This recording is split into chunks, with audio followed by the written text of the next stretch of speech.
Comrade Sitaram Yechury आणि सोलापूर यांचे अतूट नाते होते. सोलापूरची कामगार चळवळ अधिक दृढ होण्यासाठी येचुरी यांनी बहुमोल मार्गदर्शन केले. 8 ऑगस्टच्या दरम्यान त्यांच्या डोळ्यांची शस्त्रक्रिया झाली होती. पश्चिम बंगालचे मुख्यमंत्री कॉम्रेड बुद्धदेव भट्टाचार्य यांच्या पार्थिव दर्शनासाठी सुद्धा ते जाऊ शकले नाहीत, कारण त्यांची प्रकृती बिघडली होती. त्यानंतर प्रकृतीत सुधारणा झाली. त्यानंतर ते पुन्हा पक्ष कार्यात सक्रिय झाले. 18 ऑगस्ट रोजी कॉम्रेड येचुरी यांनी शहर मध्यची जागा संबंधी सोनिया गांधी यांच्याशी विचार विनिमय करण्यासाठी दिल्ली येथे येऊ अशी विचारणा केली असता आपण येऊ नका माझे यासंबंधी भ्रमणध्वनीवरून संभाषण झाले असून 19 ऑगस्ट रोजी सकाळी सोनिया गांधी यांच्या घरी जाणार असल्याची माहिती दिली. महाराष्ट्रातील लक्षवेधी मतदारसंघांपैकी एक मतदारसंघ असणारा शहर मध्य हे कामगार चळवळीचे केंद्र. या मतदारसंघात मार्क्सवादी कम्युनिस्ट पक्षाचा श्रमिकांचा योद्धा नरसय्या आडम आपल्या बुलंद आवाजाने शोषितांच्या न्यायासाठी तडफडतो आहे. महाविकास आघाडीच्या माध्यमातून शहर मध्य मतदारसंघ माकपसाठी सुटावा म्हणून येचुरी यांनी काँग्रेस पक्षाच्या नेत्या सोनिया गांधी यांच्याकडे सल्लामसलतीसाठी 19 ऑगस्ट रोजी दिल्ली येथील राहत्या घरी गेले. अचानकपणे त्यांना भोवळ आल्याने सोनिया गांधी आणि त्यांचे चिरंजीव राहुल गांधी यांनी दिल्ली येथील एम्स रुग्णालयात त्यांना दाखल केले. 12 ऑगस्ट रोजी दुपारी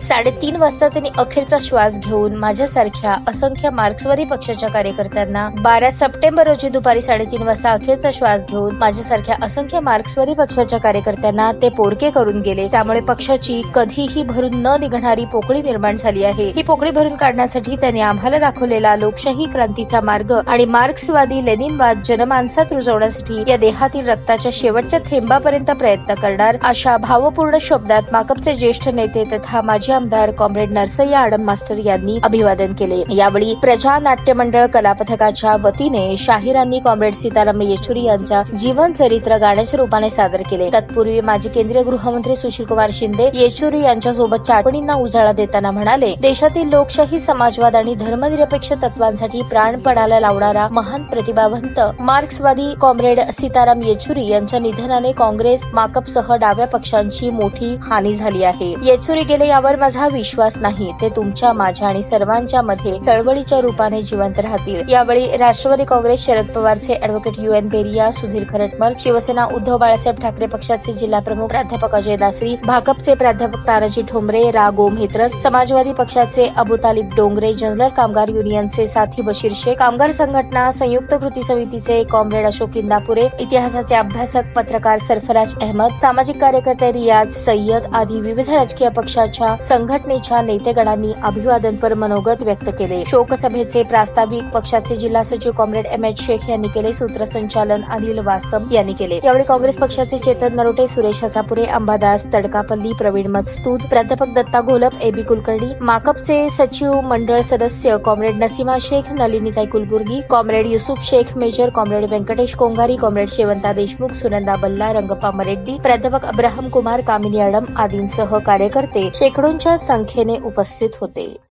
किती दुःख झालं असेल मला माहिती नाही, पण त्यांचा एक चांगला सहकारी, अतिशय विद्वान असा सहकारी या देशातून निघून गेले. त्यांच्या सगळ्या प्रोजेक्टना साथ देणारा येचुरी मला माहिती आहे की किती कठीण परिस्थितीमधून त्याला साथ देणारा, बरोबर घेऊन जाणारा, दिल्लीमध्ये प्रत्येक ठिकाणी मंत्र्याकडे नेत्यांकडे घेऊन जाणारा आणि त्यांना सगळ्या तऱ्हेची मदत देणारा सीताराम येचुरी आज आमच्या निघून गेलेला आहे. आम्हालाही काँग्रेस पक्षाचे तसं नुकसान झालेलं आहे. सीताराम येचुरी म्हणजे सर्व समाजवादी समाजरचनेची भूमिका मांडणारा एक नेता निघून गेला. त्यामुळे काँग्रेसचं देखील नुकसान झालेलं आहे. असं एकट्या कम्युनिस्ट पार्टीचं नाही झालं, पण देशाचंच नुकसान झालं. अशा शांतपणानं आणि स्ट्रॅटेजिक विचार करून आपली भूमिका मांडणारा नेताच आपल्याला आपल्या सगळ्यांचंच नुकसान झालेलं आहे, देशाचंही नुकसान झालेलं आहे. अशा विचारवंत नेता निघून गेला, त्याचा मनापासून त्यांना श्रद्धांजली अर्पण करतो आणि त्यांना शेवटचा सवाल करतो. जय हिंद. त्याचे शिकवून वळवून डॉक्टर अशोक ढवळे समोर होते आणि त्याला मी सांगितलं शहर मध्यची जागा ते काँग्रेसमध्ये सोडायला तयार नाही. त्यांचं प्रेशर चालू आहे आणि काँग्रेसच्या सगळ्या पुढाऱ्यांना भेटलेला आहे. नंतर शरद पवारांनाही भेटलेला आहे. माजी मुख्यमंत्री उद्धव ठाकरेंनाही भेटलेला आहे. त्या तिघांनी आपल्याला सहमती दाखवलेली आहे. परंतु सोलापुरामध्ये काँग्रेसचे लोक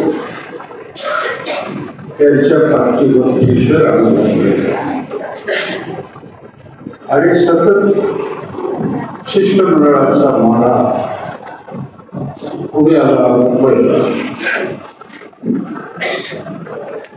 आपण विचारही करू शकत नाही त्याला सांगितलं.